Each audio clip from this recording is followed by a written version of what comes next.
Salam sejahtera. Saya Iswaran Al-Kirabi, pelajar OUM bagi khusus Bachelor of Safety and Health Management. Okey, saya akan melakukan high rec di tempat saya bekerja mengenai fire, iaitu kebakaran. Jadi beberapa aspek saya telah melakukan hazard identification dan saya akan jelaskan lebih lanjut lah. Jadi sebelum tu saya akan terangkan sedikit tentang flow, iaitu industrial flow daripada mana. Daripada itu pesakit masuk ke GOT operating room di airlock. Dia ada double door, jadi di mana dia akan maintain the pressure lah daripada udara daripada luar masuk ke dalam untuk mengelakkan sebarang infeksi. Jadi pasien akan ditransfer ke katil GOT dan dia akan bawa ke masuk untuk waiting bay. Daripada waiting bay dia akan masuk ke operation room. Daripada operation room dia akan hantar ke recovery bay untuk proses vital sign monitoring. Lepas vital sign semua dah dimonitor, dia stabil, dia akan hantar ke ward. Kalau tidak, dia vital sign tak stable, patient memang dah booking untuk ICU, dia akan hantar ke ICU. ICU is intensive care unit. Tu ialah rough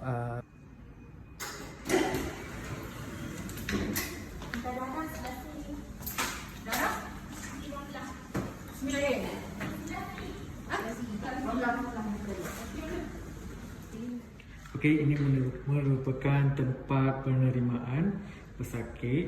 Kita panggil double door untuk maintain the ventilation dalam OT bagi mengelakkan pemasukan udara yang menjadi sumber kepada bakteria. Jadi di sinilah pesakit akan disaring oleh staf bagi pesakit yang akan menjalani pembedahan.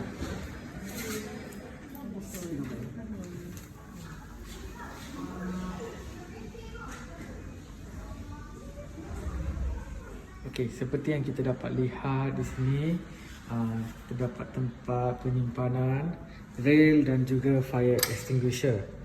Okey, tengok memang okey, berfungsi. Arahan yang telah diberikan adalah jelas dan terang. Kita tengok fire safety. Okey, memang ada nombor siri. It's a fire extinguisher, it's a ABC powder. Okay, last kita tengok ada labeling. Dia expire pada 24/10/2020. Memang ada siren dan selamat untuk digunakan lah. Dan dia boleh ada expiry date, memang jelas, memang diselia dengan baik.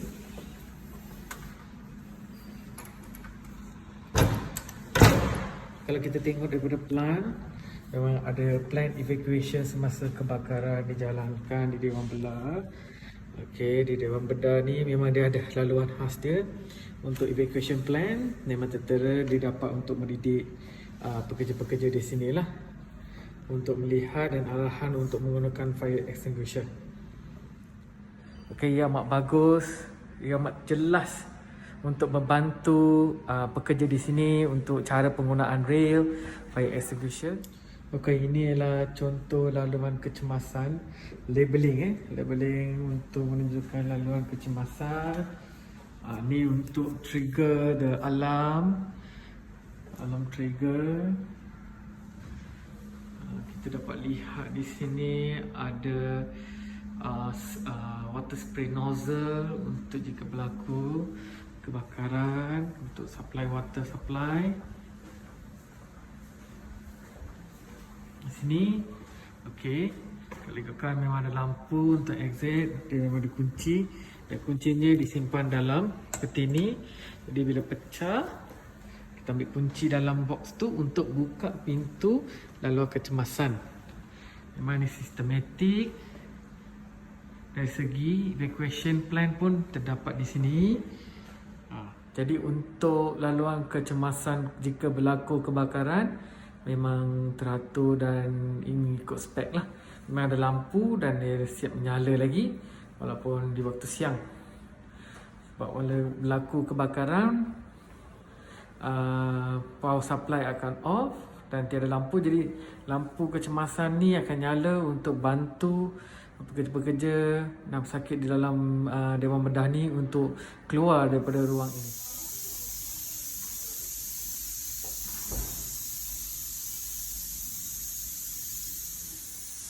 Okey, di sini merupakan ruang simpanan bagi bahan-bahan kimia ya. Bahan-bahan kimia tu utamanya kita akan tengok di sini. Terdapat ester. Ester ni merupakan bahan flammable. Ada kita tempat yang kering dan selamat. Dan juga terdapat kimia lain seperti natural buffer formalin, alkohol 70%, chlorhexidine. Kita ada chlorhexidine. Jadi tempat-tempat kimia ini disimpan di tempat yang kering, jauh daripada sumber kebakaran seperti piping supply oksigen dan juga plug-plug. Okay, kita dapat lihat di sini penyimpanan untuk selain ya. Selain all the water solution disimpan di satu tempat. Jadi untuk mudah untuk diambil dan untuk digunakan. Okey, seperti yang kita dapat lihat, tiada extension plug yang digunakan untuk mengendalikan alat-alat di sini. Semuanya ialah direct wire point dengan UPS untuk keselamatan yang boleh menyebabkan spark ketikanya electrical work overload berlaku. Jadi untuk aspek keselamatan, hazard yang dia identify ialah spark due to over usage of electric workload pada plug point dapat disingkirkan. Oleh itu, bagi mencegah kebakaran disebabkan oleh plug point berlaku, jadi pencegahan risk control yang dilakukan di sini ialah direct point, tak ada extension usage, bagi mengelakkan kebakaran disebabkan oleh spark from the plug point. Okey, seterusnya ialah handling of anesthetic gases. Okey, terdapat beberapa jenis anesthesia gases yang digunakan, contohnya sevoflurane.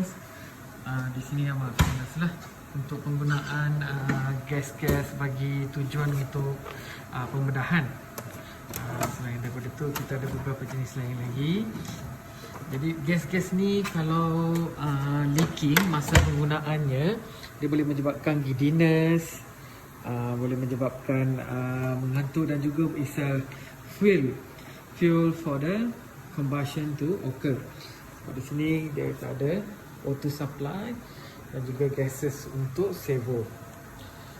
Jadi anesthesia gases ni boleh menyebabkan giddiness juga dan juga respiratory problem. Jadi risk control yang dilakukan ialah dia limitkan exposure untuk seorang staff itu selama maksimum 8 jam. Ini contoh mask yang dipakai. Jadi di sini ada air. Okey. Di sini ada air untuk bagi dia boleh perangkap anesthesia gas yang disalurkan melalui tube ni. Jadi dia tak ada leaking pada environment lah. Seterusnya kalau penggunaan oksigen untuk jangka waktu yang panjang, bagi purpose of mask lah. Sebab kat sini kita memang ada oksigen supply. Jadi memang khas untuk pemberian oksigen kepada pesakit. Jadi untuk mengurangkan risikonya, kita boleh pakai LMA.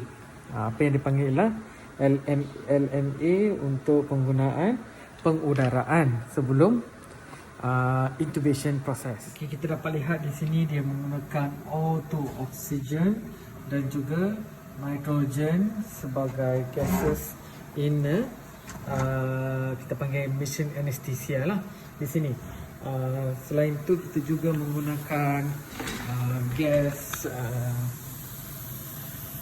dapat lihat di sini.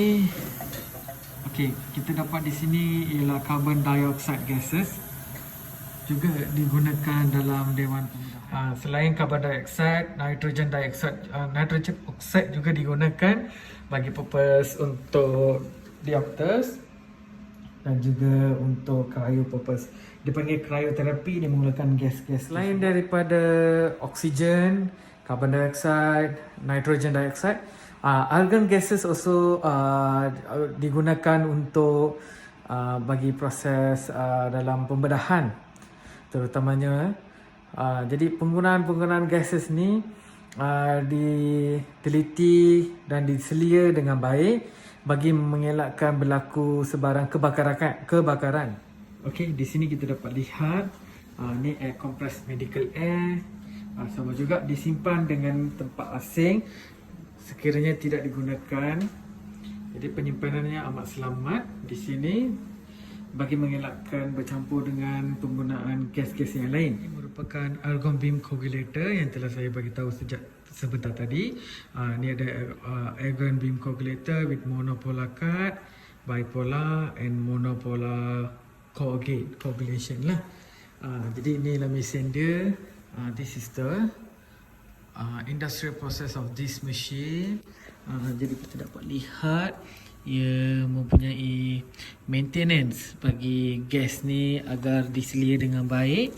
Yang ni dipanggil ialah argon gases. Ini adalah komposit yang telah digunakan dalam gas ni dengan specificationnya. This is argon gas. Ini contoh lain bagi bipolar dan coagulate. Ini contoh mesin yang besar. Ini mesin yang kecil sedikit bagi tujuan untuk cauterize. It's called cauterization, untuk mematikan persebaran pendarahan dan juga untuk memotong lapisan kulit yang nipis.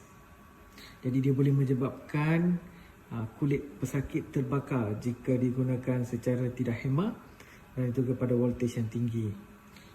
Terutamanya sekiranya badan pesakit mempunyai sebarang bahan-bahan daripada besi. Itulah sebabnya pentingnya melakukan SSL, Safe Surgery Safe Life Procedure checklist dengan teliti di bahagian airlock.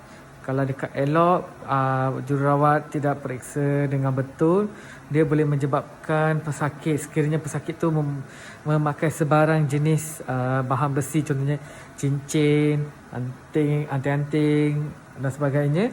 Bila melakukan prosedur bipolar polar cauterize tu, dia akan patchkan elektrod pada badan untuk melakukan cauterize ataupun laser. Dia boleh menyebabkan spark dan kulit pesakit boleh terbakar pada waktu tersebut. Jadi untuk mengelakkan kebakaran berlaku, jadi SSL, the screening di airlock tu amat penting. Okey, di sini ada dua jenis solution, satu iodine, povidone iodine solution, dan lagi satu ialah alcohol 70%. Okey, kalau untuk alcohol 70% alcohol based solution, untuk skin preparation kita kurang galakkan penggunaan alkohol sebab dia boleh menyebabkan become a source of combustion to occur. Sekiranya ada spark daripada penggunaan cautery dan sebagainya, laser. Jadi untuk skin prep kita pakai povidone iodine.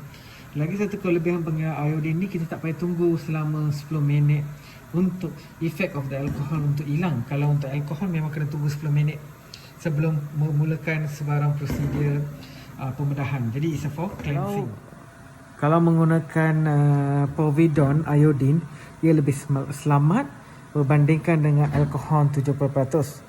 Jadi untuk skin preparation sebelum pembedahan, disyorkanlah untuk menggunakan, kalau sebolehnya untuk risk control kita pakai povidone iodine for better safety purpose.